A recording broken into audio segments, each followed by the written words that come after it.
はございますが、学級裁判の簡単な説明から始めさせていただきます。学級裁判では誰が犯人かを議論し、その結果は皆様の投票により決定されます。正しい黒を指摘できれば黒のみがお仕置きとなりますが、もし間違った人物を黒とした場合は、黒以外の全員がお仕置きされ、生き残った黒の方のみが卒業する権利が与えられます。ごめん、ちょっと聞いておきたいんだけどさ、今回みたいな事件の場合だと俺たちはどうやって犯人当てをすればいいのかな。確かにそれは値もはっきりさせたいところだ。被害者が2人いた場合、投票はどうするかって話だね。被害者が複数人いる事件の場合は、それぞれの回答が合致した時点で正解とみなします。お手元のパネルから今回の事件の被害者を指定していただいた後、その人物を殺害した黒を個々に指定してください。答えが一部しか合ってなかった場合は、その場合は正しい黒を指摘できず不正解となりますので、卒業できるのは黒の方のみとなります。そっか、なるほど、了解、ありがとう。それってつまりいつもの裁判より倍難しいってことか？そうなるね。その点をしっかりと頭に叩き込んでおくように。それでは早速始めましょう。つうことは、殺された桃利と橋沢、二人を殺した犯人を両方とも正しく答えなきゃいけねえわけか。マジで最悪だ。なんかむさっ苦しいメンツばかり残っちまってるし、ただでさえろくな状況じゃねえのに、ずっとこの絵面が続くのかよ。何にせよ、こんな裁判はさっさと終わらせるべきだろう。なぜなら俺はメイドドレスの光明院さんを10分と直視できないからだ。可愛い光明院さんを頭からつま先まで無条件で眺めていられるなんて。おのれ、学級裁判、ビバ学級裁判。この絵、こんな裁判はさっさと終わらせるよ。私のためにもね。ごめんみんな。盛り上がってるところごめんやけど、うちはどうしたらいいんやろ。そうや、ココナは初めてなんやったな、学級裁判。大丈夫やで。適当に話合わせてたらいつの間にか終わっとるもんやから。ここはしっかり任すとき。今がに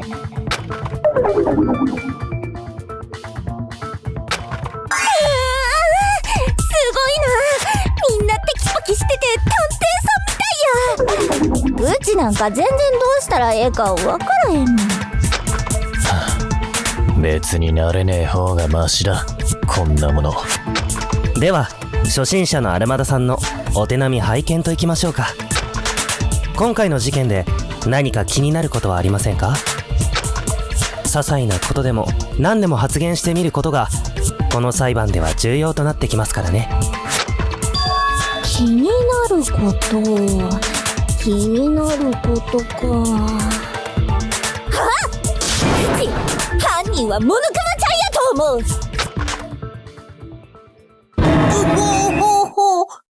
何を言ってるのかね。ほら、そのわざとらしい言い方が余計に怪しい。想定より大いに的外れな。いえ、確信に迫る発言ですが、そう思った理由を一応聞いておきましょうか。だってマリンお姉様がずーっと言うてたで。今回のお祭りをモノクマちゃんは中止させたいんやって。モノクマちゃんはうちらとずーっとここで遊びたいから、うちらの邪魔をしに来るんやって言ってたんやもん。今朝の妨害行為のことか。発表まで残り時間少ない時に、私たちの出し物は誰かの手によってめちゃくちゃにされていたんだよね。そうだ。ああ、思い出したら腹立ってきた。やっこさん、俺の展示物を台無しにしやがったんだ。でもそう考えるとアルマダ妹の言う通りモノクマが怪しいかもな。金銭祭で誰かが優勝できりゃここから脱出できるんだ。俺たちの中で妨害をする奴がいるってのはちょっと考えにくいぜ。せやろせやろ。だったら犯人はモノクマちゃんで決定。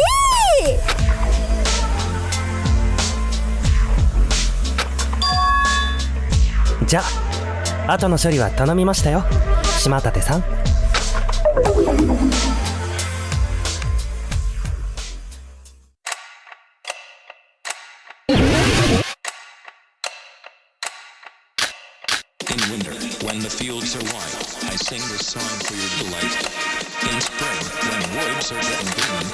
妨害をしたのはモノクマちゃんや。うちらにもっと構ってほしかったんやで。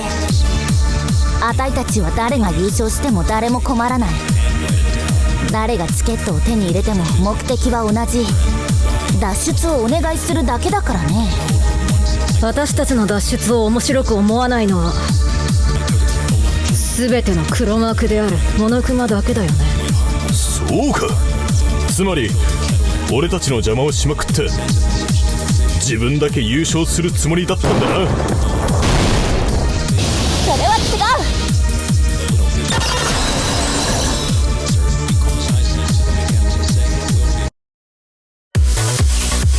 う。モノクマは私たちとチケットをかけて一緒に金銭祭に参加していたけど、だからって妨害をしたわけじゃないと思うよ。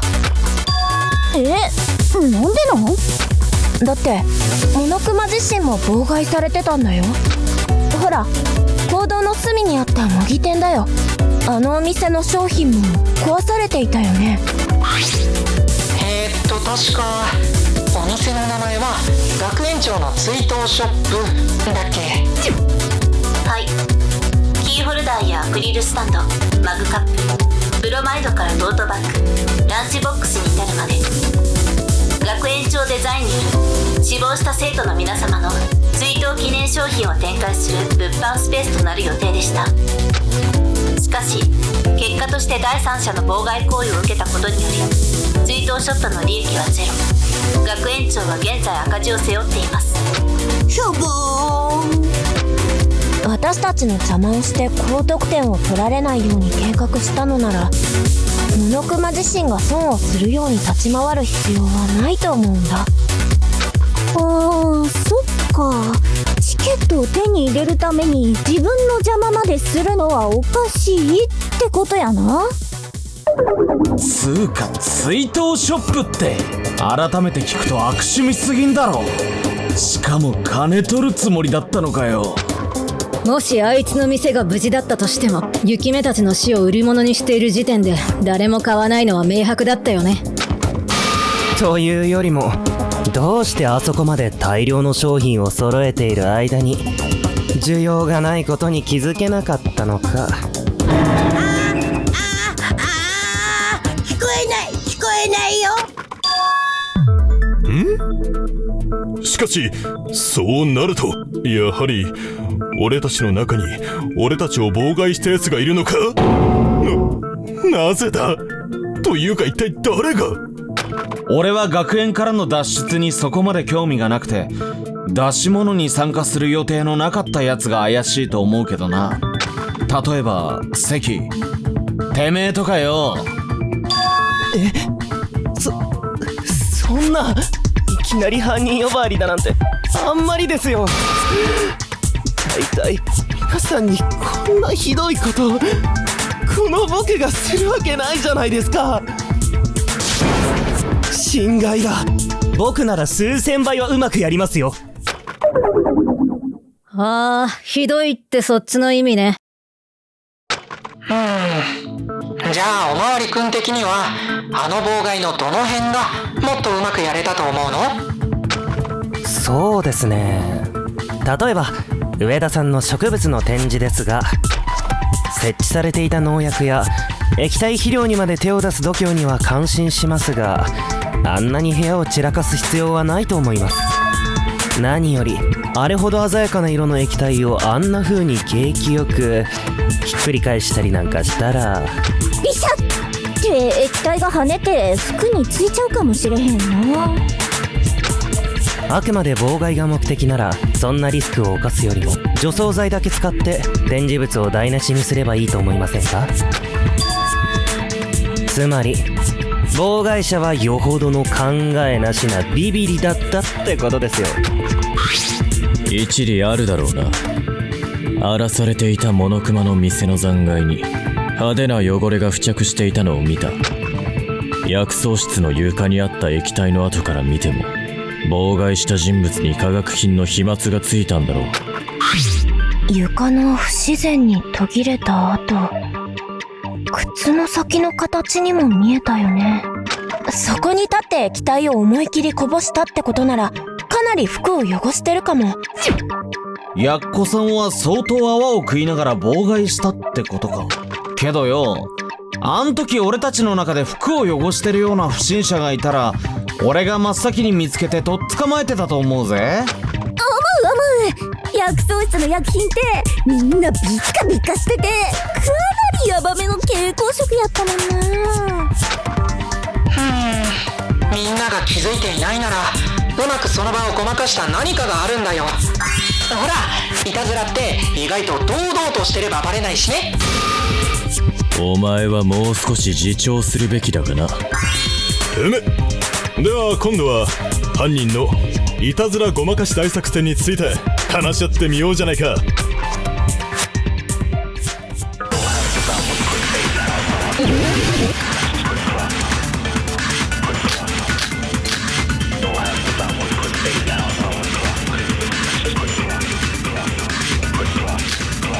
あの派手な化学薬品をまき散らしたのなら、少なくとも妨害者の衣服は汚れているはずです。でもワイらの中に服が汚れてるやつはおらんで。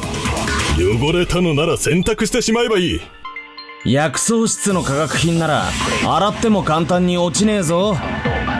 あたいたちに会う前に新しい服に着替えただけじゃないかい。妨害者ちゃんは実は忍者の末裔で、襲い来るしぶきを全て避けたのでした。どや、これなら服は汚れへんで。汚れを他のもので隠した可能性もあるよね。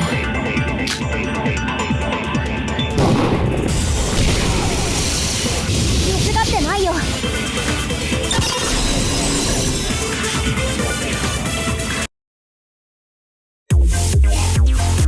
ちさちゃん、それだよ。犯人はシミをうまく隠したんだ。でも何で隠したかが想像つかないんだよね。上着を羽織ったとか？もっと大胆な方法だったんだよ。多目的室にあったペンキ、あの濃い色のペンキで薬草室でついた汚れを上書きしたんだ。ペンキで上書き？そんなことをしたらより目立ってしまうじゃないですか。関君はあの場にいなかったから少し想像がつかないかもね。でも今考えてみると、上田君たちの妨害をした人はあのペンキをとても効果的に使うことで汚れを違和感なくみんなに見せていたのかもしれない。ちょっと待ちな。それじゃああんたが言ってる妨害をした子ってまさか。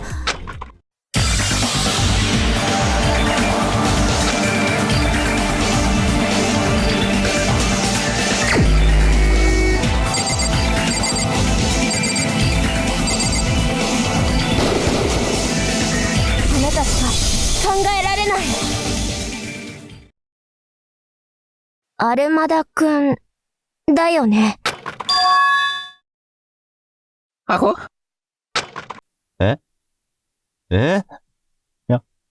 何が？薬草室で除草剤やいろんな化学品をひっくり返して上田くんの展示物を台無しにした後、その時に自分の服についたシミを何とかしようとして多目的室のペンキを思いっきりかぶって汚れを汚れで隠したのはアルマダ星白。あなただよね。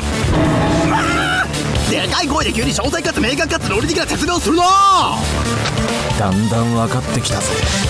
今朝俺と同じ金銭祭参加者のアルマダは誰かに襲撃された。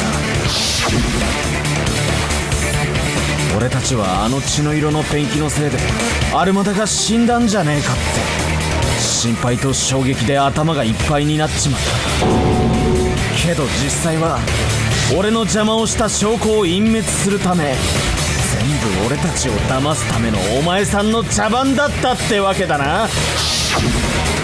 服の汚れをペンキの濁流でごまかす。もうこれぞ木を隠すにはなんとやらだな。あれ、珍しく使い方合ってる。またんかい。ワイが妨害しちゃって。だってワイもマリリンとウエキンと同じ被害者やってんで。でも今になってよくよく考えてみれば、アルマダちゃんだけ受けた被害の種類が違うんだよね。上田くんは展示物、桃李ちゃんたちは料理を台無しにされた。一応モノクマくんのお店も壊滅状態にされてたし。本当だ。他は発表に致命的な被害だったのに対して、アルマダは自分自身がペンキをかぶっただけ。発表者全員が妨害を受けたように見えてたけど、あんただけは着替えるだけで問題なく発表ができる状態じゃん。ワイだって大変やったんやって。あのペンキずっとシャワーしたのになかなか落ちんし、自慢の純度ふわふわ 100% アルマダカールも戻らんくて。うるせえ。んなことはどうだっていいんだよ。ああ食いしばれアルマダ。とりあえずぶん殴らせろ。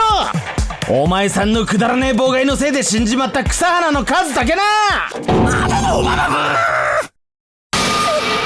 ってや、みんなしてなんで急にお兄ちゃんいじめるん？それに植木、理不尽な暴力はうち許さへんで。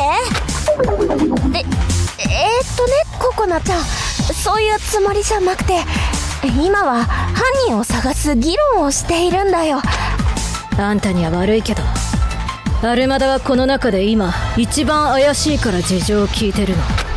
せやからってみんなで追ってとこってお兄ちゃんだけボコボコにせんでもええやんなあ。可愛い子ちゃんにそういう目で見られると俺としてはなんと。お願い植木、お兄ちゃんを殴るのはやめとけて。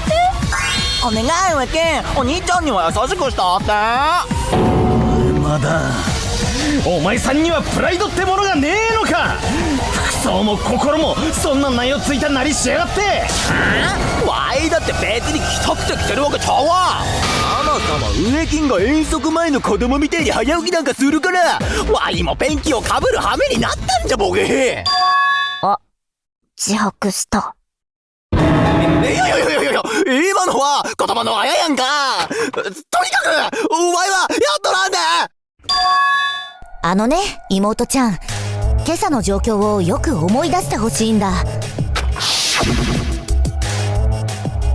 あたいとハタミがエレベーターで地下街に降りてきた時、妹ちゃんたちは薬草室でアルマダの悲鳴を聞いたんだよね。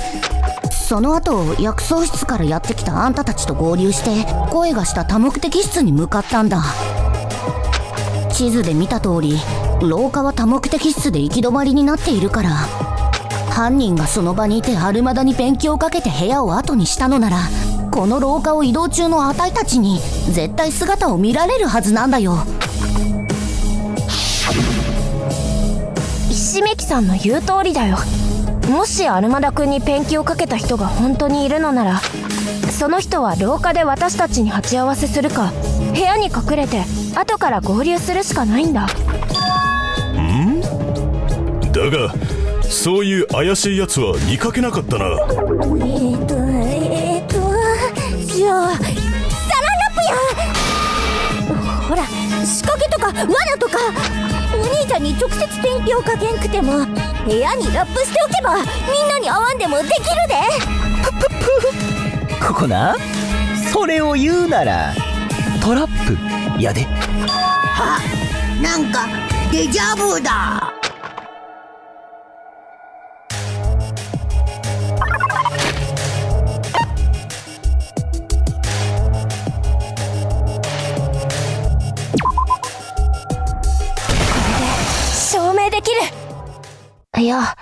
罠があった可能性は低いと思う。そうだったよね、畑見くん。ああ、お前の兄貴が塗料まみれになって倒れているところを見た後、俺はすぐにあの部屋を調べたが、何の痕跡も見つからなかった。何も見つからないっていうのは妙ですね。被害が誰かの罠によるものだとしたら回収の隙なんてない。どうしてもその罠の痕跡が残ってしまうものですからね。なんかあんたが言うとやけに説得力あるね。けど部屋を調べたのはだだけなんやろ。それなら痕跡を見落としてる可能性もあるんとちゃう？そんなむちゃくちゃな見落としがなかったことの証明なんてできない。見落としならあったかもしれねえ。塗料をぶちまけたやつのな。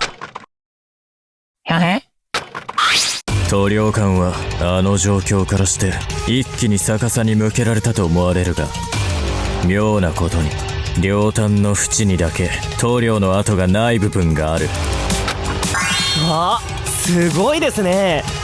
まるで缶の縁を掴んでバカみたいにぶちまけたせいでその部分だけ電気がつかなかったみたいだ。というかどう見ても親指で缶を掴んだ後ですね、これ。仕掛けを使って落とされたものならこんな手指の形に塗料がつくことはねえ。以上だ。何か反論は？ありません。ワイがやりました。なんや、じゃあ全部お兄ちゃんの自作自演やったんやな。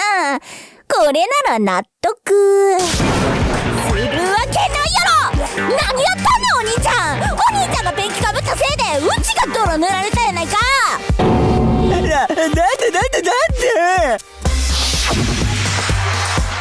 みんなが地下から出て行ったのを見計らってちょっと手を加えさせてもらおうかと思ったんやけど、サワチンがずっと残ってて、それを待ってたら深夜になってもうて、そんでそこから作業をしてたらあっという間に朝になってもうて、そしたら思ってたよりみんなが早く地下に来るからごまかすしかないと思って気づいたらペンキをかぶってて。すみません、許してでもワイはどうしても優勝したかったんだ。オッケー。今のお兄ちゃん超絶可愛いから許す。兄弟揃ってなんつう変わり身の速さだよって勝手に許してんじゃねえ。しかしアルマダ、お前は何というやつなんだ。どれだけ祭りにかける思いが強くてもそれで二人を殺してしまっては元も子もないじゃないか。まあ、サブマだ。この罪は必ず償って。待てや。ちゃう。確かに植金たちの邪魔はしたけど、いくらなんでも殺しはやっとらん。勢い余っちゃったんじゃないの？余りすぎやろそれは。ワイの目的はお願いチケットだけや。人を殺す必要なんかあらへん。それにしたってなんでみんなの邪魔なんかしたんだい？あたいたちがお願いチケットを使う目的は学園からの脱出。みんな同じ願いだから邪魔する必要なく誰かがチケットを勝ち取ればいいって話だったろ。そうや。元はといえばセッキーが悪いねん。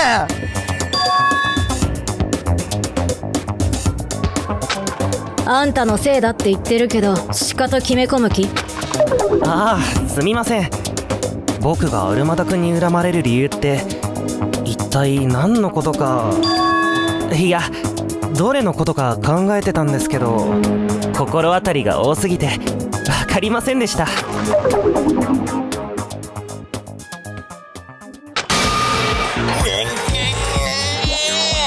ぼけんなよこの野郎。ボケなさボイスめ。最後のはただ事実を言ってるだけだと思うけど。だってテッキーがチケットを悪用される可能性は考えないのかって。自分のものにするのが一番安全やって、そう言うからワイは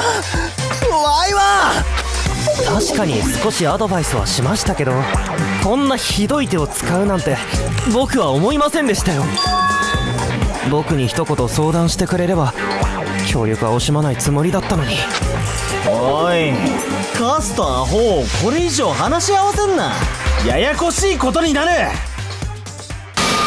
というか関、てめえはまた俺たちを無意味に引っかき回しやがって、アルマダも何騙されてんだ。僕の言ったことはただの事実ですよ。くだらねえ祭りに参加するだけでよかった今、2人も殺しが起きてる。これでもまだ裏切り者がいないと？この状況こそ紛れもなくあんたらの中に正真正銘の悪がいる証拠じゃねえのか。お前がその二人を殺した黒じゃねえという証拠も現時点ではないわけだがな。あんたがそれを言いますか。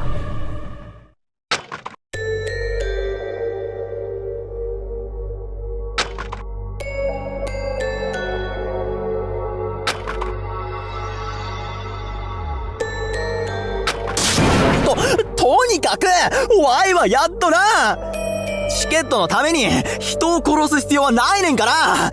うそやろ。まあ、あたいはそんなことだろうと思ったけどね。あんたに人を殺せるほどの度胸はないよ。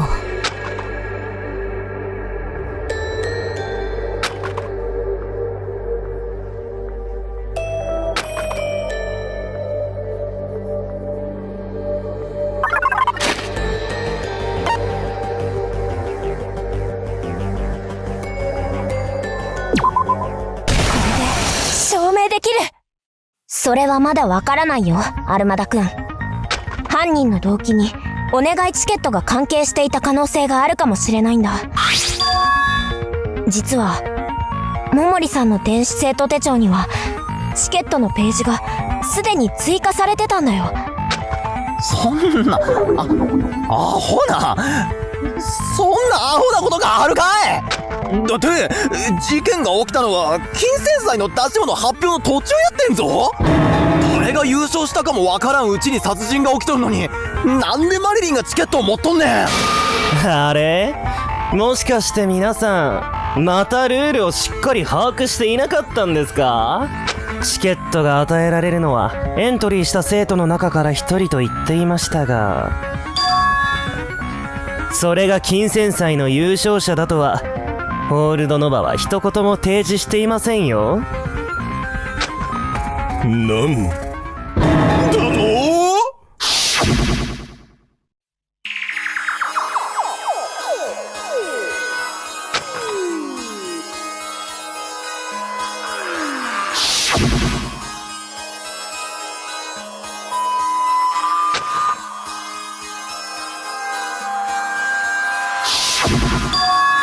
金銭祭では私たちは出し物で競うことができる。そしてその金銭祭で報酬としてお願いチケットが出る。この2つのルールはつながってない。だから出し物の優勝者が商品をもらえるわけじゃないってこと。何ですかそれは。じゃあ優勝しなくてもモノクマに気に入られればよかったんですか？きっと誰かがチケットのことを優勝商品だと言い出して、それで皆さんそうだと思い込んでしまったんですね。ところでそんな旗迷惑な発言をいの一番にしでかした早とちりさんは一体誰でしたっけ？もしかしたらその人が。はっ、またお決まりの疑心暗鬼作戦か。そんなややこしいクソルール誰でも勘違いして当然だ。誰が始めとか関係ねえし、そいつが悪いとか言うつもりはねえぞ。上田の言う通りだよ。規則にわざと抜け穴を作っておく。それが今までの黒幕側のやり口だった。今の時点で事件の犯人と初めに間違ったルールの解釈をした人が同じだと結びつけるのは安直だし、根拠が薄すぎる。糾弾しても意味がないのは確かだね。とりあえず今の話を整理するけどいいかい？チケットがもらえる条件はエントリーした人だけ。出し物は関係ない。だから桃李ちゃんは発表前に報酬をもらえていた。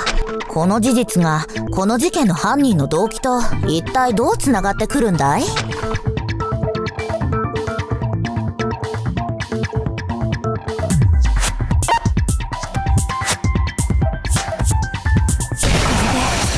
明できる。桃李さんが勝ち取ったチケットはもう使用ボタンが押せない。つまりすでにお願いできない状態になってるんだ。待て！桃李のお願いは俺たちと同じこの学園から脱出するための玄関の開放だったはずだ。だが玄関の扉はしっかりそこにあったじゃないか。1ミリたりとも開いてはいなかったぞ。うち分かったかも。お願いチケットの説明を今見てたんやけど、顔面の端をタッチしたらこれ。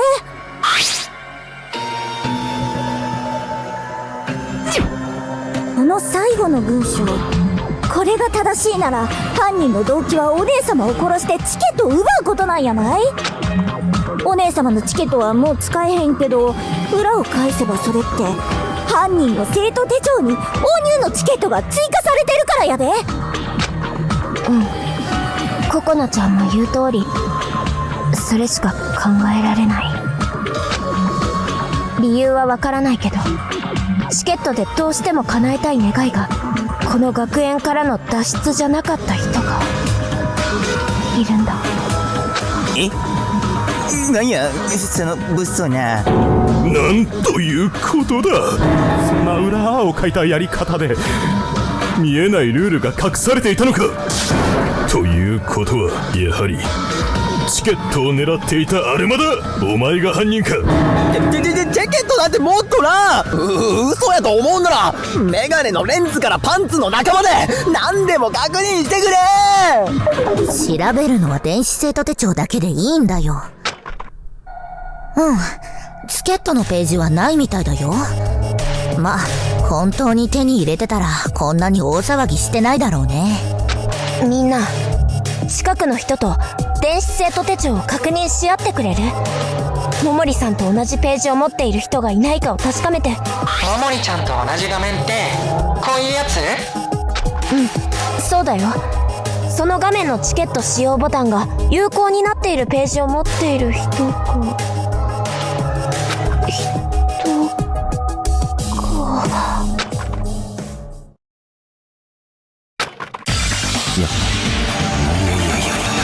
いやそれやないか。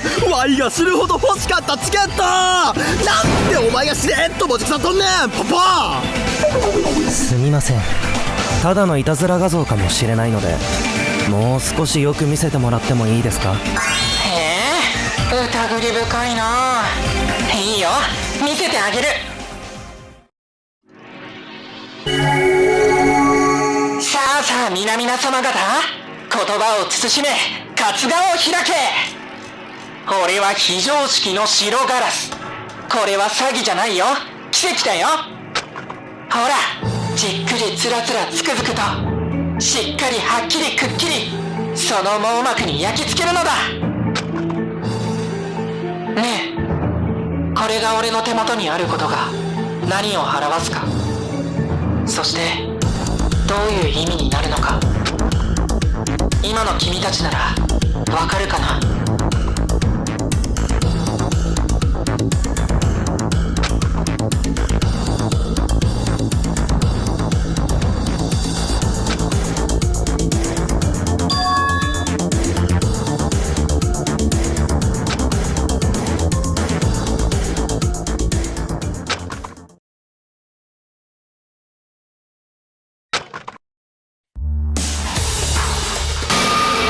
ということで金銭祭の一大名物お願いチケットの所有者はこの俺なのですどうみんな、びっくりドッキリした？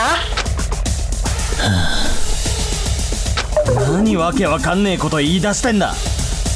お前さんがそれを見せたってことはよ、チケット欲しさに桃利を殺した犯人はてめえだってことを自白したことになるんだぞ。じゃあポポ山くん犯人ってことだ。学級裁判これで終わり？解散？うち帰ってもいい？いや、まだ橋沢ちゃんを殺した黒が分かんないから、どのみち話し合わなきゃいけないと思うけど。どうせそっちも彼の仕業じゃないですか。今回の殺人は2つとも犯行の手口が似ていますからね。次々と人を殺してその戦利品を自慢げに見せつける。今の彼の立ち振る舞いこそが快楽殺人鬼のそれじゃないですか。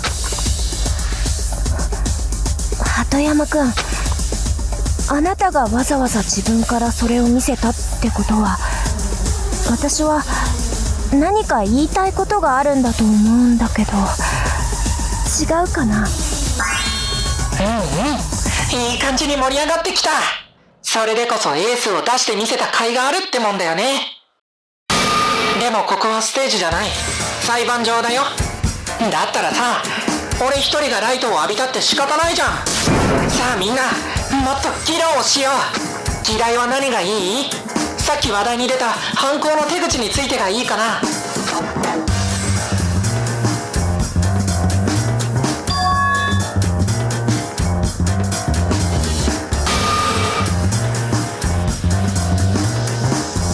ラスの羽が白くなるまでいっぱいいっぱいいっぱい話そうよ。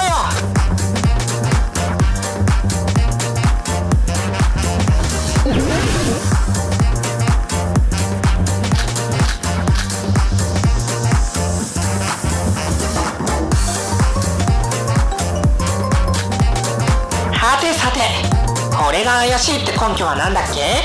やっぱりお願いチケットが有力ですかな？自分で言ってまうんや。桃利さんと橋沢さんは同一犯に殺された可能性が高い。鳩山さんが桃利さんを殺したと自白するならば、橋沢さんを殺したのも彼でしょう。2人の殺人ってそんなに似てるところがあるん？モノクマファイルによると、今回の被害者は全員毒殺されていたんだよね。おまけにあの死体の状況、バラで飾られた遺体と氷付けの遺体なんて常人の思考でやるとは思えませんよね。悪趣味な殺人癖を持った犯人がより映える殺人に仕立て上げるためにその手で2人を飾りつけたんですよ。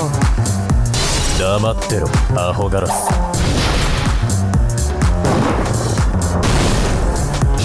それは違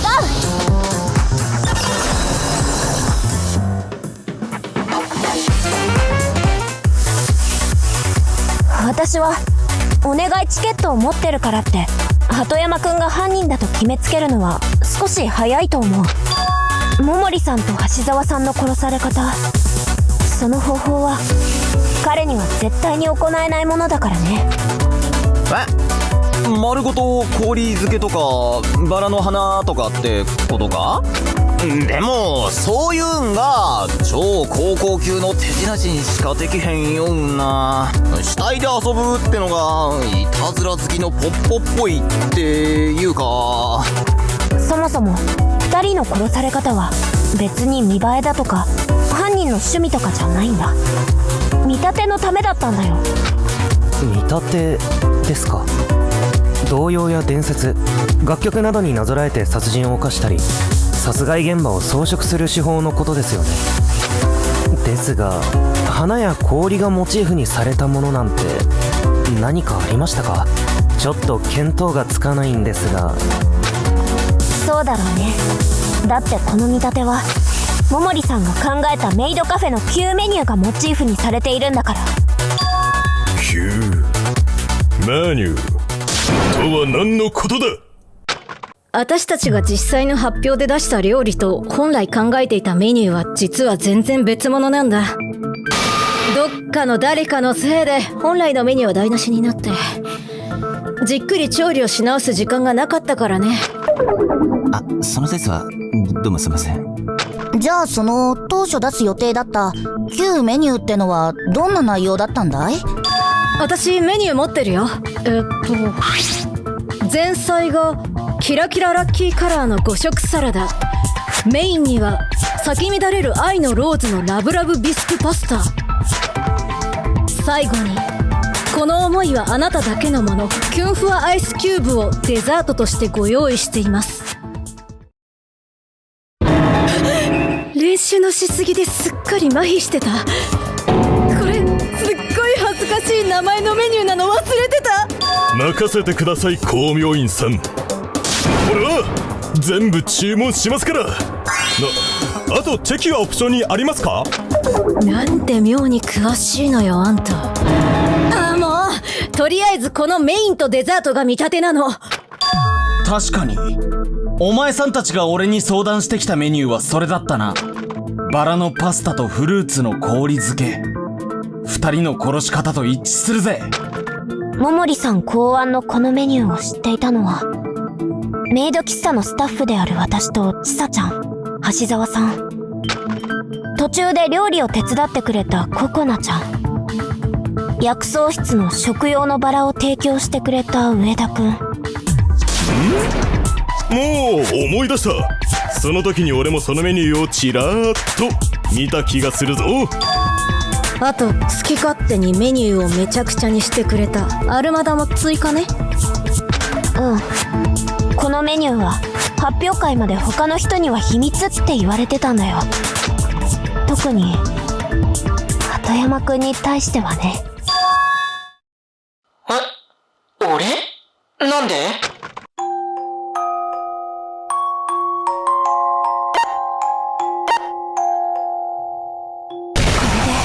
証明できる。桃利さんのいたずらだよ。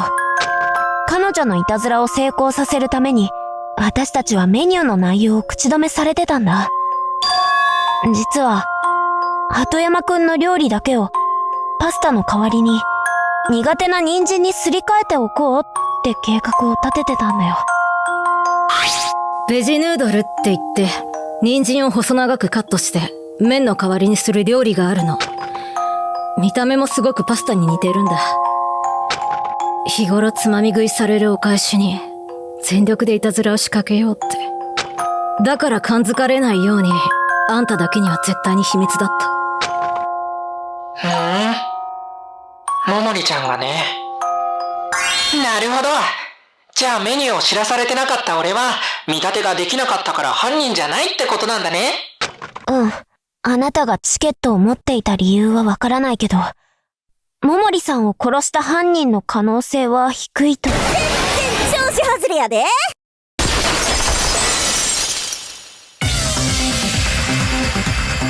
甘いなあちゃんこの。うちの行きつけの店長が作る大さじ5杯の砂糖入りオムライスより甘々や。それはちょっと甘そうだね。激甘や。ポポ山くんをしろと決めつけるんはまだまだ全然早すぎるっちゅうねん。ちゃんこののゴリ甘水類、このココナちゃんが激辛カレーに修正してあげるで。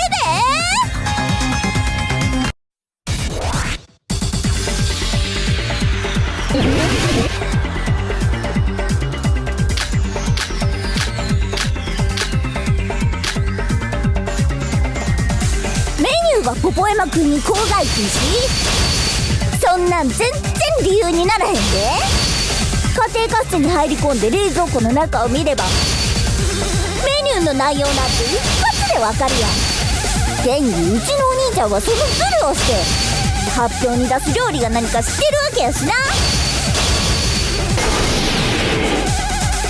私たちが家庭科室を出た後の夜から早朝はアルマダくんが忍び込んでいたんだ。彼が地下フロアで妨害工作を始めたのは私たち全員が出て行ったのを確認した後。これってあなたのお兄さんが証言したことだよね。じゃあ妨害が起きた後にしたんや。別に冷蔵庫になくたって予測できるからな。お兄ちゃんが料理をぶちまけたゴミ箱は、そのゴミ箱の中を見れば形が多少崩れててもメニューが何かやったくらい推測できるもん。その流れ止めてみせる。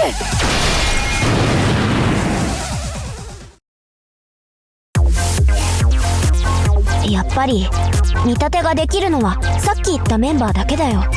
ココナちゃんの主張を通すのは難しいと思う。冷蔵庫と違って室内のポリバケツの中じゃ本来の姿がわからなくなっちゃうメニューがあるからね。なんやそれ、そんなもんあるか。あたいわかったよ。この思いはあなただけのもの。キュンフはアイスキューブだね。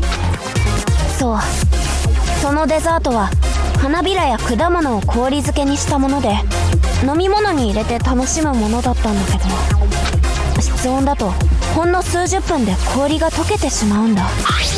実際アルマダくんは冷蔵庫にあった全てのメニューをポリバケツに捨てていたから、氷の部分は全て溶けて水浸しになってたよね。確かに料理の残骸を見た時、あたいもフルーツを使った料理があったんだろうなってことは分かったけど、氷の中に果物を詰めたデザートだなんてのは想像もつかなかったよ。おしゃれなももりちゃんらしい一品だね。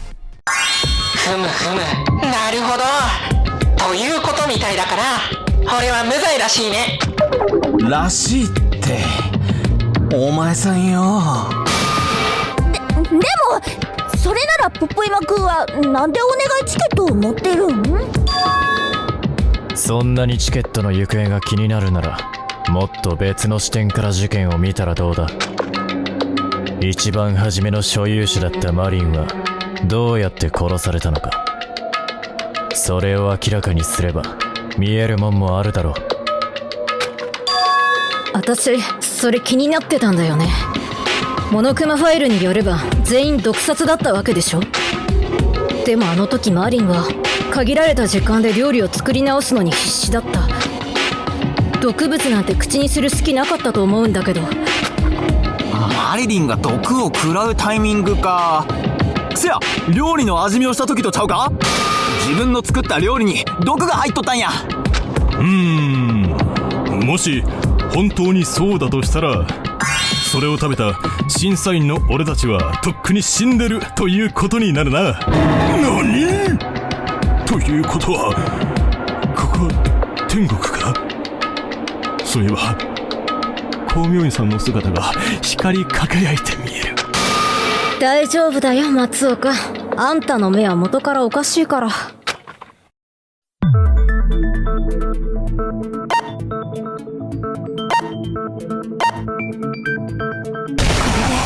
証明できる。上田くん、あなたなら桃利さんの毒について何かわかるんじゃないかな。薬草室に植えられている毒草と事件が何か関係ないか調べてくれていたよね。そういや、マリリンの体を隅から隅までジロッジロ眺めとったな、ウェキン。嫌な言い方すんじゃねえよ。死体に興奮するほどそこまで変態じゃねえやい。でも俺のは正直当てになんねえぜ。操作の時間をほぼ使ったけどぶっちゃけ外れだ。薬草室にある全ての植物の中毒症状と桃利の体の状態を照らし合わせてみたが、どれも一致しなかったんだよ。そうかい。毒物のあるものなんてあの教室くらいしかないと思ったんだけど、振り出しに戻っちまったね。もっとポジティブに考えようや。あんなに膨大な毒がある教室を一つ潰せただけでも植木はすごいで。おお、そうか。アルマダ妹の言う通りだ。これは大きな一歩だぞ。よし、皆が他に怪しいと思う場所を考えていこうじゃないか。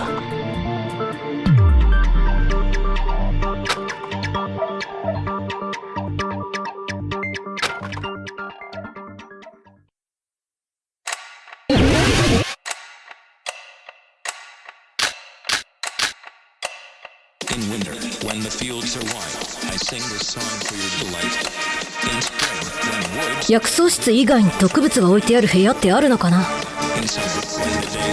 保健室はどうですか？ごちゃごちゃと薬品が並べてあったはずですよ。以前の事件の時にも調べたはずだが、あの場所に毒薬の類はない。大穴で毒物じゃないものとかどうやろう。例えば水と間違って醤油をガブ飲みしたとか、混ぜたらあかん洗剤と洗剤を混ぜてしまったとか。家庭科室を妨害されたマリンに調理以外のことをしている暇はないでしょう。植金がなんか見落としてる可能性もありえるんちゃう？捜査の時間をほとんど使って何度も確認したっつーの。桃利の毒と薬草室は関係ねえからな。それは違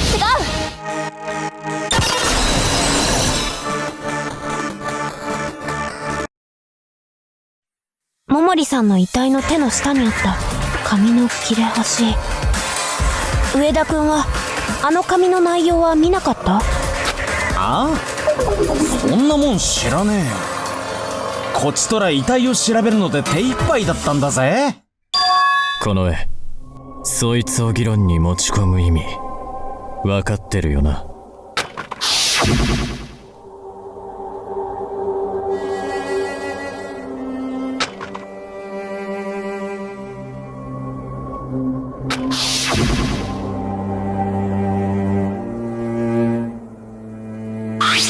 これ何かの本のページの1枚みたいだけど、こう書いてあるんだ。ロマンスグリーンは19世紀に工業生産が始められ、鮮やかな若草色をした農薬である。なんだと？その反応よかった。農薬って書いてあるから、上田くんなら心当たりがあると思ったんだ。若草色をした薬、そういやどこかで見た気がするね。みんな初めて薬草室を見た時の状態を思い出してみて。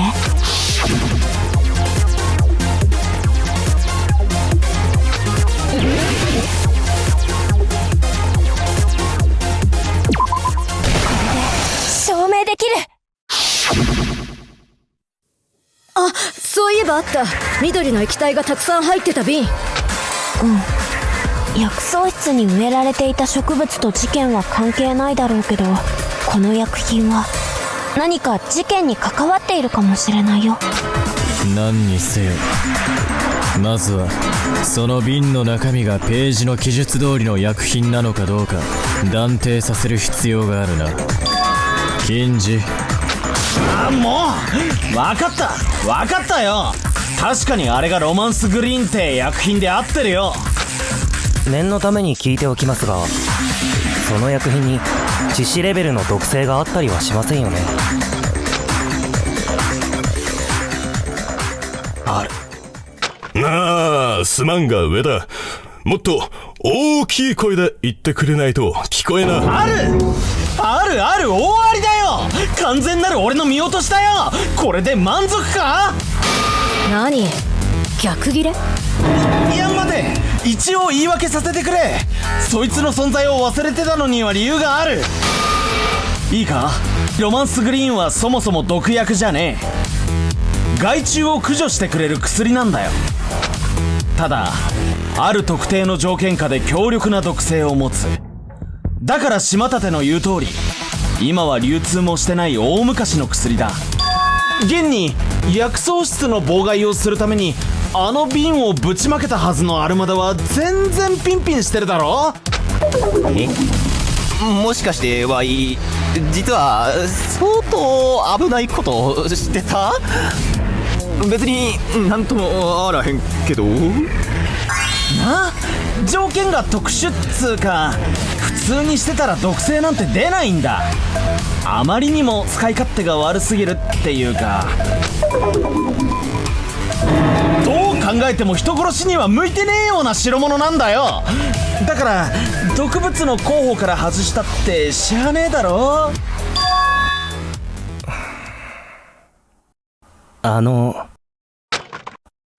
もし、万が一、僕の価値観や考えが皆さんとはずれてしまっているなら、遠慮なくそうだとは言ってほしいんですけど、一見毒だとわからない毒物って、どう考えてもそれって格好の凶器になりますよね。なるね。なるだろうな。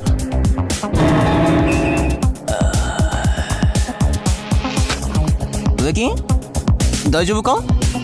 俺の苦労して調べた時間は何だったんだ？もっと殺人犯の気持ちに寄り添うべきだったのか？まあ自分の商売道具を殺人に使おうなんてちっとも考えないくらい上田くんはいい人ってことだよ。しまったて、今優しくするのやめてくれ。好きになっちまう。でも俺的にはもう少し胸のでかい女の方が。ねえ、こいつぶっ飛ばしてもいい？それで結局、その農薬が毒性を出す特別な状況下って一体何なんだい？温度と湿度だよ。ロマンスグリーンは気温の高い場所で湿気を帯びると強い毒性を持つ成分が発生して周辺に溶け出していく。例えば風呂場とか、そういった場所にロマンスグリーンが巻かれてて30分もそこに居続けたら落ちんじまうだろうな。なるほど。確かに変わった条件だな。少ない時間で桃李が風呂に行くのはありえんしな。レッツニャンの言うこともわかるな。犯人はそのおしゃんな名前の毒をほんまに使ったんかな。だってあの辺の薬って全部お兄ちゃんが慌ててペンキかぶるくらいビカビカしてたよな。そんなビカビカした緑色の毒を犯人が家庭科室のどっかに置いたら、お姉様ならすぐその不自然なもんに気づくはずやで。桃李ちゃんにバレるのが怖いならさ、初めっからずっとバレてればいいんじゃない？あんた破れかぶれで適当なことを言ってないかい？緑色の毒があることを認識しながらもマリンが不自然に思うこともなかった場所。なるほど、考えを転換させてみればロマンスグリーンの居場所の見当はつくかもしれねえな。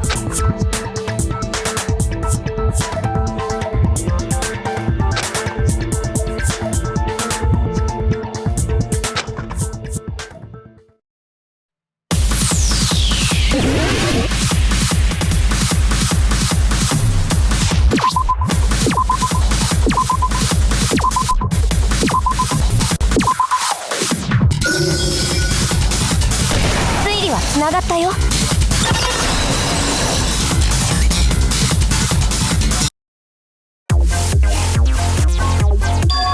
緑色、そうだよ、桃李さんのドレスは緑色だ。あの綺麗な緑のメイドドレスになら彼女にその存在を気づかれることなく毒を仕込むことができるよ。それで間違いないだろう。あの衣装に毒があるのは遺体を見れば明らかだ。遺体が黒く変色していたのは全身ではなく、あくまでも衣装と肌が接触している部分だったからな。差し詰め、着るだけで命を奪われる死のドレスというわけですか。なんともまあ恐ろしいアイテムですね。いやいや、ちょっと待てよ。その前にロマンスグリーンには毒性を発現する条件があるって言っただろ。そうだよね。桃李ちゃんが倒れていた場所は家庭科室。風呂場みたいに高温多湿な環境とはとても思えないけれど。だったらその疑問もありえないって決めつけずに答えから逆算して考えてみようよ。桃李ちゃんが毒で死んだ場所は家庭科室。床をかきむしった血の跡が残っているからこれは絶対だよね。じゃああったかくてお湯がほかほかっとしてるような場所が家庭科室のどこかにあるはずだよ。どこかなどこかな。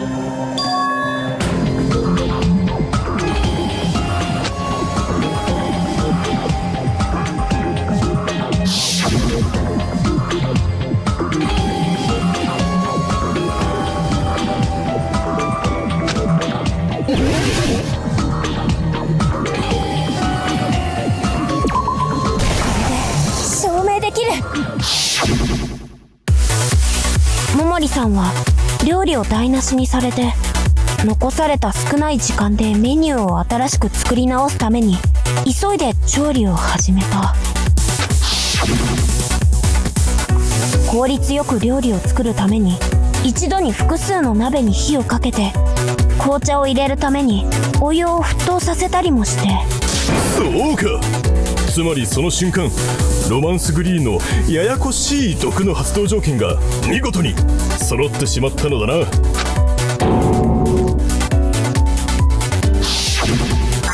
ごいすごい。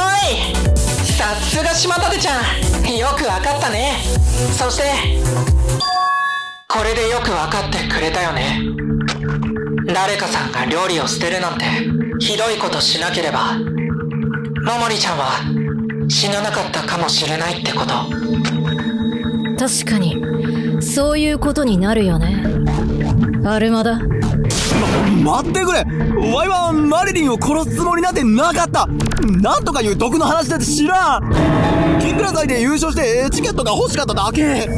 ただここから大事したかっただけなんですって。そうや、ここでお兄ちゃんを責めるのはお門違いや。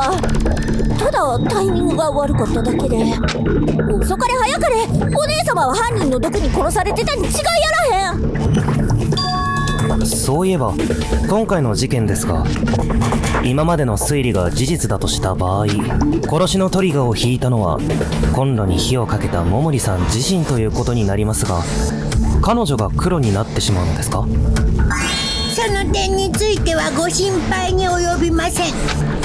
通常学級裁判では被害者となる生徒を実際に手にかけた実行犯を黒として判定いたします。しかし被害者が意図せずして自分自身を死に至らしめる引き金を殺害を企てた生徒によって引かされた場合はその限りではありません。このような事例の場合、黒と判定されるのは直接の死因となったものを故意に作成した生徒となります。そうですか。それは良かった。罪なき被害者が自殺判定になって殺意のあった生徒が裁かれないなんてとんでもないですからね。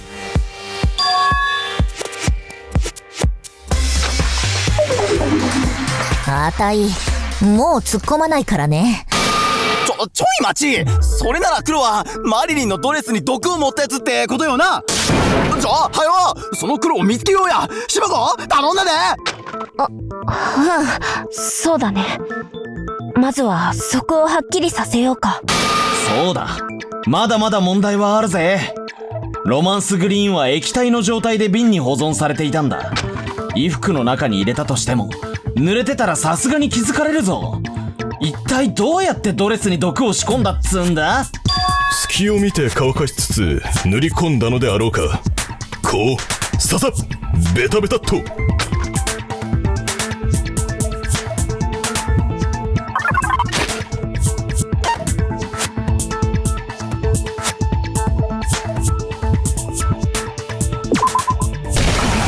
証明できる。家庭科室にあったロボットミシン、あれがあればドレスに毒を盛ることができるよ。あの機械か。作りたい衣装のデザインを読み込ませ、使用したい生地と染料をセットすれば、あとはロボットが自動で染色と縫製をしてくれるんだったな。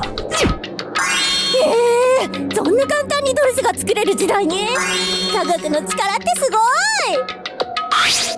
操作の時にロボットミシンの染料の残りを確認したんだけど、実は少し不自然な点があったんだ。私やちさちゃんのドレスの色の染料はしっかりと減っていたのに、桃李さんのドレスの色、緑の染料だけは満タンだった。でもみんなと議論を進めた今ならこの不自然さに理由がつけられる。つまり犯人は薬草室のロマンスグリーンそのものを使って桃李さんのドレスを緑色に染め上げたんだよ。おい、待てよ。じゃあつまりそれって。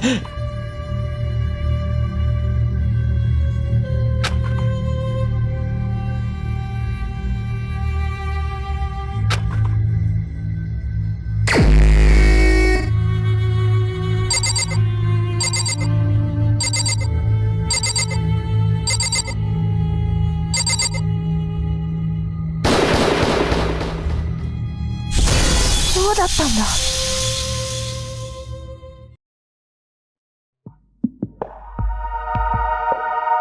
私たちのメイドドレスのデザインと制作を担当してくれた超高校級のデザイナーである橋沢さん。彼女はロボットミシンを使いこなしていたし、何より農薬を染料にしてドレスを作ることができるのは彼女しか考えられない。ということは、桃李さんを殺した橋沢さんはこの学級裁判で脱出をかけて争う前に何者かに殺されてしまったんですね。ありえん。そんなアホな話絶対にありえんわ。